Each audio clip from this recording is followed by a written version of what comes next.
சிவாய் வணக்கம். நான் உங்கள் முனைவர் சுந்தரமூர்த்தி.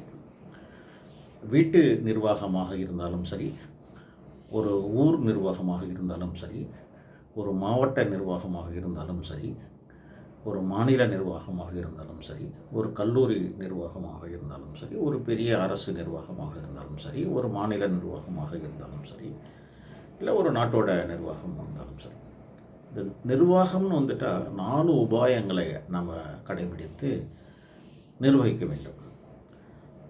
நான் அடிக்கடி சொல்லுவேன், நிர்வாகம்னு வந்துட்டால் பல பிரச்சனைகள் இருக்கும், பல நெருக்கடிகள் இருக்கும், சண்டை சச்சரவுகள் இருக்கும், சில தேவையில்லாத நேரங்கள், தேவையில்லாத பிரச்சனைகள், நம்ம எதிர்பார்க்காத பிரச்சனைகள்லாம் வந்து நிற்கும். அது குடும்பமாக இருந்தாலும் சரி, அது நிர்வாகமாக இருந்தாலும் சரி. அப்போது இது எப்படி நம்ம இதை கடைபிடிக்கணும்? நம்ம தெரிஞ்சோ தெரியாமலோ இந்த உபாயம்ன்றது ஒன்றும் இல்லை, 4 விஷயம். சாம, தான, பேத, தண்டம் என்றது 4 உபாயங்கள். இந்த 4 உபாயங்களை வச்சு தான் நம்ம நிர்வாகத்தை பார்க்குறோம், நிர்வாகம் செய்கிறோம்.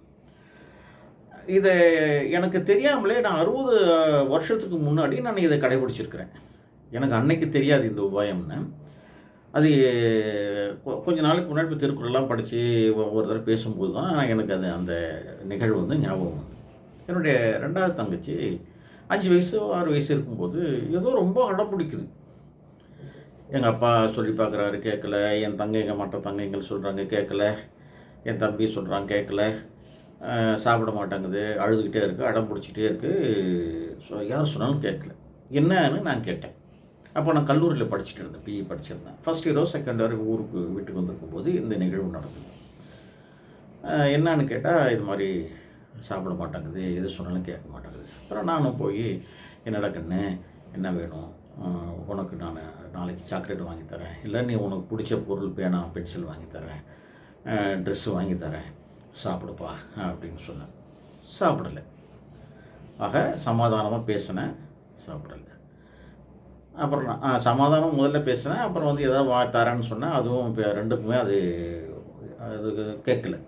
அப்புறம் நான் சொன்னேன், நீ இப்படி அடம் பிடிச்சிட்டு இருந்தால் நான் அடிப்பேன் அப்படின்னு சொன்னேன். அப்போவும் அது கேட்கல. அப்புறம் எனக்கு அதுக்கு மேலே பொறுமை இல்லை. ஒரு அரைஞ்சிட்டேன் முதுகில். அப்போது பின்னாடி ட்ரெஸ் போடாமல் இருந்தோன்னா, ஒரு பேர் பாடியாக இருந்தோன்னா, அடித்த அடியில் வந்து ரொம்ப அதுக்கு வலிச்சிருக்கு. வலிச்ச உடனே சாப்பிட மாட்டேன்றது டக்குன்னு சாப்பிட்றதுக்கு போச்சு. சாப்பிட்றியா இல்லையான்னு 2வது கையை ஓங்கணும் பாருங்கள். என் பெரிய தங்கச்சி அதுக்கு சாப்பாடு ஊட்டுறது கையில் வச்சுருக்கு. அதை விட்டுட்டு தட்டில் இருக்கிற சாப்பாடு இதுவே எடுத்து சாப்பிட்டுது. அதான் பிரச்சனை முடிஞ்சு போச்சு.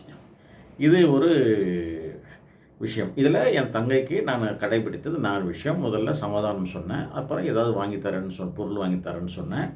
அப்புறம் மிரட்டினேன். அப்புறம் வந்து அடிச்சிட்டேன். அதாவது சாமம்னா சாமதான, சமாதானம், ஏதாவது கொடுத்து சரி கட்டுறது. 3வது வந்து பேதம்ன்றது மிரட்டுறது. 4வது தண்டம்ன்றது அடிக்கிறது. இதுதான் 4. இது வந்து போர் யுத்தியும் இதே தான் நடக்கும். நிர்வாகத்துலேயும் இப்படி தான் நடக்கும். எனக்கு நிர்வாகத்தில் ஒரு நிகழ்வு நான் உங்களுக்கு இதனுடைய சொல்லிடுறேன். ஒரு கல்லூரியில் காலையில் 9:30க்கு வகுப்புகள்லாம் ஆரம்பிக்கும். அதுக்கு முன்னாடியே இந்த பெருக்கும் பணியாளர்கள், கூட்டும் பணியாளர்கள், இந்த டாய்லெட்லாம் க்ளீன் பண்ண பணியாளர்கள், அவங்கெல்லாம் அரை மணி நேரத்துக்கு முன்னே வந்து இது எல்லாத்தையும் க்ளீன் பண்ணிடணும். அப்போது ஒரு பெண்மணி வந்து ஒழுங்காக வர்றதில்ல. 9:30க்கு அப்புறம் வரும், கிளாஸ் எல்லாம் ஆரம்பிச்சதுக்கு அப்புறம் வரும். அப்போது அதுக்கு ஒரு பொறுப்பு ஆசிரியரை வச்சுருப்போம். அவர் வந்து கேட்பார், இது மாதிரி வந்து பசங்கள்லாம் வந்துட்டாங்க, டாய்லெட்லாம் ரொம்ப சுத்தமாக இருக்குதுன்னு கம்ப்ளைண்ட் பண்ணிட்டு போகிறாங்க, நீங்கள் கொஞ்சம் சீக்கிரம் வந்து அதை க்ளீன் பண்ணு அப்படின்னு சொன்னாக்கா, இது ஏக வசனத்தில் அது பேசிகிட்டே இருந்திருக்கு. அவரும் சொல்லி பார்த்துருக்காரு, முடியல. அப்புறம் என்கிட்ட வந்து கம்ப்ளைண்ட் வந்துட்டு, இந்த மாதிரி இந்த அம்மா எப்படி பண்ணுது அப்படின்னு, இந்த அம்மா எப்படி பண்ணுது. அப்புறம் நாங்கள் கூப்பிட்டு சொல்லி பார்த்தோம், கேட்கல. அப்புறம் மறுபடியும் அவர் என்ன சார் அதுக்கு கேட்க மாட்டேங்குன்னு சொல்லிட்டு அவர் எழுதி கொடுத்தாரு. நாங்கள் அந்த அந்த அம்மாவுக்கு வந்து மெமோ கொடுத்தோம். இப்படி மெமோ கொடுத்தா எங்கெங்கேயோ அந்த அம்மா படிக்க தெரியாது. யார்கிட்டே போய் சொல்லி அவனும் தூண்டி விட்டு மறுபடியும் அந்த ரிப்ளை எல்லாம் பார்த்தீங்கன்னா என்னமோ தாறுமாறாக இருக்குது.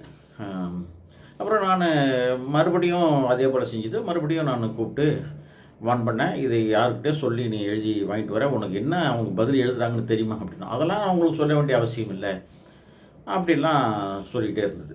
மறுபடியும் மெமோ கொடுத்தோம். மறுபடியும் வந்து எவனோ வந்து தூண்டி விட்டு அதை வேடிக்கை பார்த்துட்டுருக்கான். ஒரு ஸ்டேஜில் வந்தது, இங்கே பாரும்மா நீ இப்படியே பண்ணிகிட்டு இருந்தீன்னா நான் வந்து உனக்கு இன்க்ரிமெண்ட்டை கட் பண்ணிவிடுவேன் அப்படின்னா, நீ வேணால் கட் பண்ணி பாருங்கள், நானும் வந்து மகளிர் ஆணையத்துக்கு போவேன், வேறு ஒரு கமிஷனுக்கு போவேன், அப்படி இப்படின்னு மிரட்டுது. இந்த பொறுப்பாசிரியர் வந்து பயப்படுறாரு, மற்றவங்களும் பயப்படுறாங்க. நான் ஒரு நாள் என்ன பண்ணேன், சரி இதுக்கு மேலவும் இதை விட முடியாது அப்படின்னு நினச்சிட்டு என்னுடைய அட்மினிஸ்ட்ரேட்டிவ் ஆஃபீஸரை கூப்பிட்டு அந்த அம்மாவுக்கு 2 இன்க்ரிமெண்ட் கட் பண்ணி ஆர்டரை இஷ்யூ பண்ணுங்க அப்படின்னு.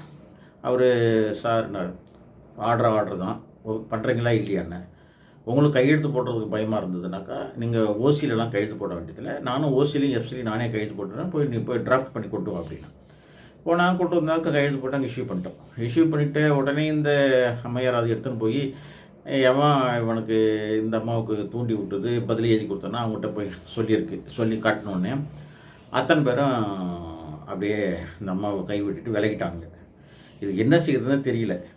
ஏன்னா இந்த பாவிகள் இப்படி செஞ்சானுங்க, இப்படி இதெல்லாம் பண்ணாங்க, இப்படி பிரின்சிபல் இப்படி செஞ்சுட்டாரு, நம்ம போய் கேட்டால் இப்படி நம்மளை நடுத்தரில் விட்டுட்டு போயிட்டானுல்ல, எங்கெங்கேயோ போய் சொல்லியிருக்கு, யார்கிட்டே போய் சொல்லியிருக்கு, எல்லா மெமோவையும் காட்டியிருக்கு.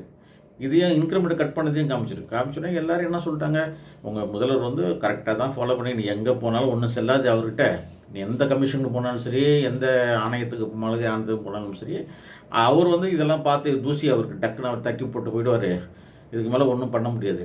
அவராக நினச்சி இந்த தண்டனையை உனக்கு கொடுத்த இந்த தண்டனையை அவராக நினச்சி அவர் ரத்து பண்ணலாமா தவிர வேறு யாராலையும் ஒன்றும் செய்ய முடியாது அப்படின்னு சொல்லிட்டாங்க. நான் அது முதல்வரான 1 வருஷம் நடந்த இந்த விஷயம். அதுக்கப்புறம் என்னுடைய நிர்வாகத்தில் யாருமே இந்த மாதிரி செய்ய மாட்டாங்க, சொல்கிற வேலையை செஞ்சுட்டு போய்கிட்டே இருப்பாங்க. ஸோ அப்போது எடுத்த அது 1 ஆண்டுக்குள்ளேயே நான் இப்படி ஒரு நடவடிக்கை எடுத்தது என்னுடைய நிர்வாகத்துக்கு ரொம்ப உறுதுணையாக இருந்தது.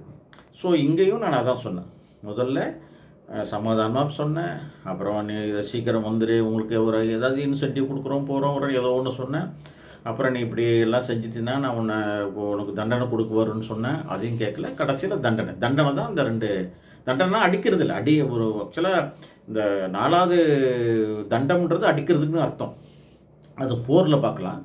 இங்கே தண்டம்ன்றது இவங்களுக்கு ஒன்றா 2 இன்க்ரிமெண்ட்டை கட் பண்ணிடுது, அடிச்சுது. அதுதான் எனக்கு அன்னைக்கு அதை செஞ்சிட்டேன் இன்றைக்கும். ஆனால் அந்த அம்மா அதை புரிஞ்சிடுச்சு. அதுக்கப்புறம் நான் ஒரு 2-3 முறை நான் வேறு இடத்துக்கு போயிட்டு அது ஒர்க் பண்ணுற இடத்துக்கு நான் ஏதோ அலுவலக ரீதியாக போகும்போது கூட அந்த அம்மா என்னை பார்த்து என்கிட்ட வந்து நின்று வணக்கம் கையெடுத்து கும்பிட்டு வணக்கம் சொல்லிட்டு போச்சு.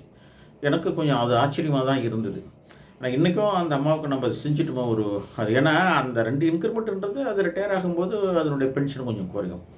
அது இன்றைக்கி நான் ரியலைஸ் பண்ணிகிட்ருக்கேன். அதுக்கு எப்படி என் மனசார அதுக்கு நம்ம ஏதாவது செய்யணும்னு நினைக்கிறோம். அது இறைவன் வந்து ஏதாவது ஒரு உபாயம் சொன்னார்னாக்கா, வழி சொன்னார்னா நான் அந்த அம்மாவுக்கு ஏதாவது ஒரு உதவி செய்யணும்னு நினைக்கிறேன். நன்றி, வணக்கம்.